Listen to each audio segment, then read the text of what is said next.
Terima kasih Pak Ketua, Ibu Bapak Wakil Ketua, anggota Komisi 10 DPR RI. Selamat Tahun Baru 2022. Walaupun kita masih banyak tantangan ke depan, tapi saya optimis tahun ini transformasi pendidikan kita akan semakin positif.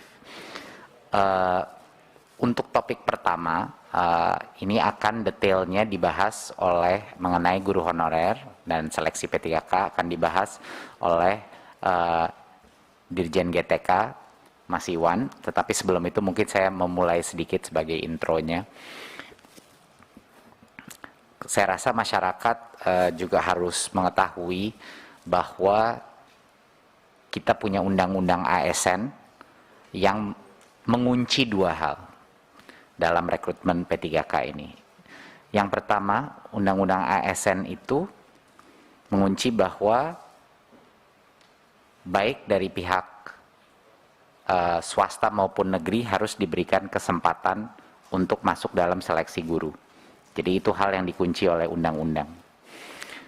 Dan yang kedua adalah pegawai ASN harus bekerja di dalam organisasi pemerintahan. Jadi ini dua hal yang memang dikunci oleh undang-undang ASN. Tetapi saya mengerti bahwa ada dua isu besar. Satu isu yang terbesar adalah beberapa guru yang tentunya yang lolos passing grade tapi tidak ada formasi. Ada isu kedua yaitu guru-guru yang mungkin lolos passing grade tetapi kalah dengan beberapa guru swasta dari sisi ranking. Dan yang ketiga adalah isu beberapa yayasan yang kehilangan guru. Ya, ini isu tiga ini. Nah, ini akan dibahas sama Mas Iwan, tapi sangat penting untuk masyarakat mengetahui bahwa Kemdikbud mengambil posisi yang sangat jelas di sini. Walaupun ini bukan keputusannya Kemdikbudristek, bahwa ini adalah keputusan Panselnas, di mana ada beberapa pihak, posisi Kemendikbudristek, kami ada di sisinya guru honorer. Artinya apa? Kami mengambil posisi dan berjuang di Panselnas untuk bagi guru-guru yang sudah lolos passing grade tapi belum dapat formasi, kita ingin dia tidak harus tes lagi, pada saat formasinya keluar dia langsung dapat. Itu adalah posisi Kemendikbud. Satu, pertama.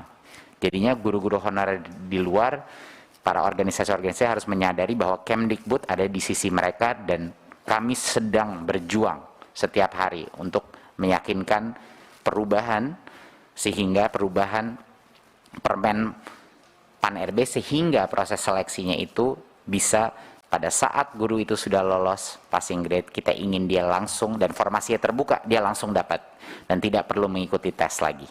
Ya, itu yang pertama. Kita mengambil posisi yang sangat jelas untuk membela hak guru yang sudah lolos passing grade tetapi belum dapat formasi.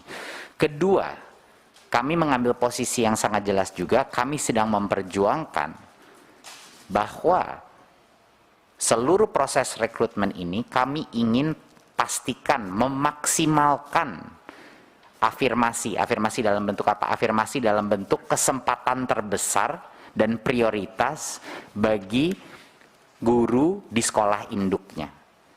Itu adalah perjuangan kedua kita untuk memastikan dan memaksimalkan bahwa kita memberikan kesempatan terbesar dahulu bagi guru-guru honorer di sekolah-sekolah negeri di sekolah induknya dia, sehingga dia bisa mendapatkan kesempatan terbesar.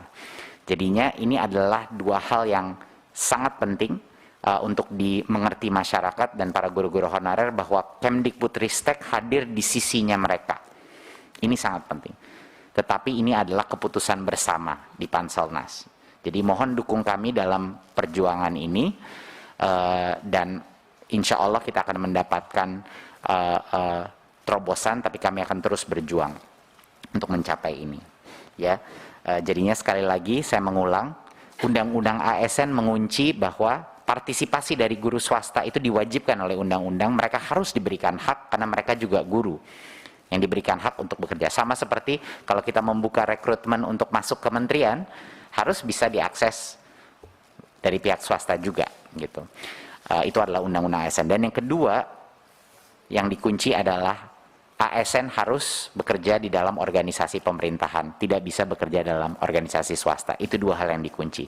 Jadi solusi kita apa? Tadi yang saya sudah bilang, kita harus membuat proses rekrutmen P3K ini lebih baik lagi, sehingga benar-benar memprioritaskan guru-guru honorer negeri di sekolah induknya dulu, kita berikan kesempatan. Dan yang kedua, yang sudah lulus passing grade jangan disuruh ngambil tes lagi. Pada saat formasinya tiba-tiba keluar, dia harusnya diamankan formasi itu untuk mereka. Ya, itu adalah posisi Kemendikbudristek. Poin saya terakhir sebelum saya berikan kepada Dirjen GTK adalah, Bapak Ibu, di tengah berbagai macam aspirasi dari masyarakat, janganlah kita lupa satu hal dan satu angka yang luar biasa. Hampir 300.000 guru di tahun 2021, guru honorer yang tadinya pendapatannya 400.000 sebulan, 500.000 sebulan, yang sengsara dengan gaji begitu kecil, sekarang telah menjadi P3K. 300.000. Kapan itu terakhir terjadi? Mungkin saya tidak, Bapak Ibu mungkin yang bisa lebih ingat, kapan itu terjadi? 300.000 guru sekarang kesejahteraannya terjamin, yang tadinya tidak. Jadi itu menurut saya suatu hal yang patut juga dirayakan, walaupun proses seleksi ini masih tidak sempurna, dan kita terus akan perjuangkan hak-hak guru induk, guru honorer, tetapi angka 300.000 ini tidak kecil, dan ini akan merubah kehidupan dan kesejahteraan mereka selama-lamanya. Jadi ini